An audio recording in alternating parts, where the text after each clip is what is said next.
Bismillah, Assalamualaikum warahmatullahi wabarakatuh. Alhamdulillahi rabbil alamin, hamdan syakirin, hamdan na'imin, hamdan yuwafi ni'amahu wa yukafihul mazidah. Rabbana lakal hamdu kama yanbaghi liwajhikal karim wa adimi sultanik. Rabbina billahi rabbah wa bil islami dina wa bi Muhammadin sallallahu alaihi wasallam nabiyyan wa rasulah. Rabbi zidna ilma warzuqna fahma. Amin.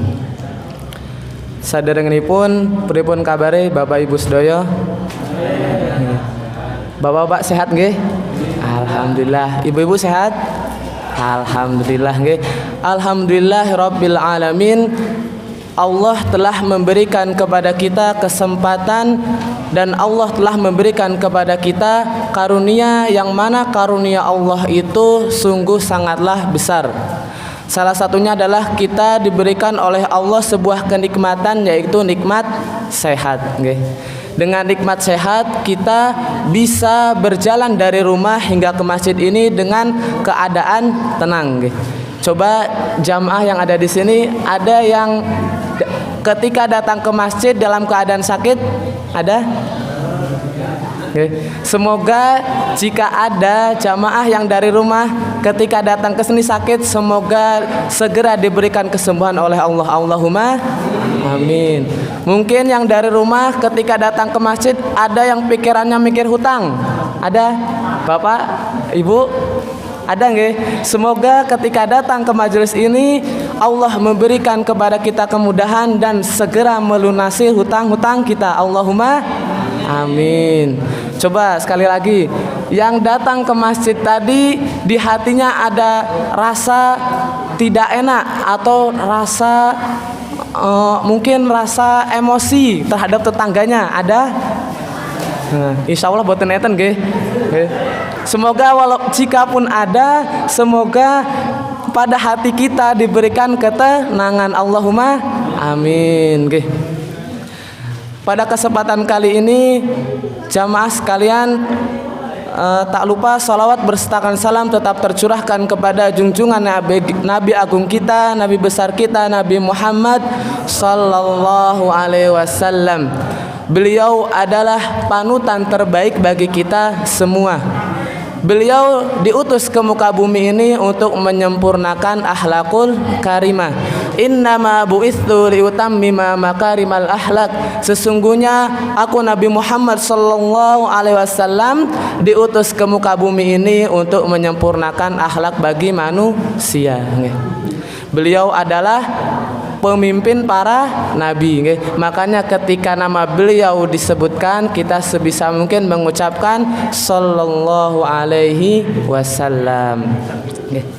Pada kesempatan kali ini kami akan menyampaikan sebuah hadis dari buku Arba'in An-Nawawi yang berjudul, sebenarnya ini jika kita pikir mungkin mudah enteng, tapi di sisi Allah itu kalau kita bisa menahannya, insya Allah kita bisa masuk surga tanpa hisab. Yaitu apa? Kita bisa menahan marah. Yang hadisnya berbunyi, Bismillahirrahmanirrahim. An Abi Hurairah radhiyallahu anhu anna rajulan qala lin Nabi sallallahu alaihi wasallam, Ausini qala la taghdab, faraddada miraran qala la taghdab. Yang artinya dari Abu Hurairah radhiyallahu anhu bahwasannya dia berkata, seorang laki-laki menemui Rasulullah. Ini kita bisa belajar bahwasannya marah itu sangatlah sulit kita kendalikan, Bahkan seorang sahabat yang sangat terkenal, seorang sahabat Nabi yang telah dijamin masuk surga pun masih bisa marah. Siapakah itu? Sahabat Abu Bakar As-Siddiq. Bakar. Seketika itu Rasulullah itu berkata, wahai Abu Bakar, ketika engkau berhasil menahan marah yang pertama, alangkah engkau tahu bahwa pada saat itu malaikat sedang berada di sisimu, sedang berusaha membelamu. Dialah yang akan membelamu untuk cemoohan itu. Yang kedua kalinya, ketika orang Badui itu mencoohimu, mengecekmu, kemudian yang kedua kalinya malaikat bertambah banyak untuk membelamu. Tetapi ketika yang ketiga kalinya engkau melawan, pada saat itu malaikat pergi dan yang datang hanyalah syaitan. Dari kisah ini kita bisa mengambil bahwasanya marah itu hal sepele apa boten? Sepele nggih. Kita kadang tiba-tiba marah, padahal kalau kita bisa menahan marah, nggih, Rasulullah menjanjikan la tagdob walakal jannah, jangan marah bagimu surga, nggih. Misalnya kalau kita bulan puasa nih, contohnya nih, bapak-bapak ketika capek-capek pulang, tiba-tiba baru sampai rumah, istrinya marah, rasanya pripun? Tiba-tiba kok pulang cepet, mana? Ibaratnya kan marah pada suaminya. Rasanya dongkol boten Bu, Pak? Tiba-tiba udah capek-capek kerja murah, pulang tiba-tiba dimarahi istrinya. Begitupun yang seorang istri, mungkin seorang ibu-ibu, pas suaminya datang, seorang istri udah masak capek-capek, tiba-tiba suaminya pulang, kok marah-marah, apalagi sampai menghina makanan, rasanya gimana Bu? Dongkol Bu? Dongkol nggih. Kita aja kalau ngelihat orang yang marah rasanya pasti dongkol nggih. Tapi kalau kita bisa sabar, misalnya ketika bapak baru pulang ke rumah, tiba-tiba sang istri menyambut, Masya Allah gantengku baru pulang. Misalnya suamiku baru pulang, Masya Allah, kan gitu. Seorang suami yang ketika capek-capek kerja, tiba-tiba pulang ke rumahnya disambut istrinya, langsung capeknya tiba-tiba hilang. Begitupun seorang istri ketika masak-masak capek, terus suaminya kok memujinya, wahai istriku, Masya Allah cantiknya kau hari ini, misalnya kan. Rasanya tuh gimana? Walaupun masak susah-susah, capek-capek, tapi tiba-tiba hilang karena dipuji seorang suaminya.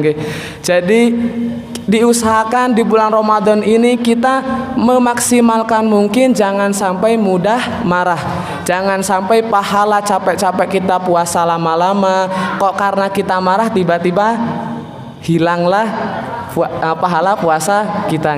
Jadi memaksimalkan, jangan sampai, diusahakan jangan sampai marah, karena Rasulullah pun sudah menjamin la tagdob walakal jannah, jangan marah maka bagimu surga. Kalau kita bisa menahan marah, Allah juga menjanjikan ketika kita suatu saat dihisab oleh ketika suatu saat kita di surganya Allah, maka pada saat itu pula Allah mempersilahkan kita masuk surga tanpa hisab.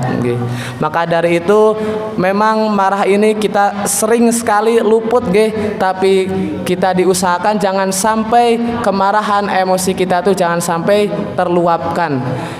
Diusahakan kita sabar, karena kalau kita sabar Allah pasti membersamai kita. Innallaha ma'as-sabirin, sesungguhnya Allah bersama orang-orang yang sabar.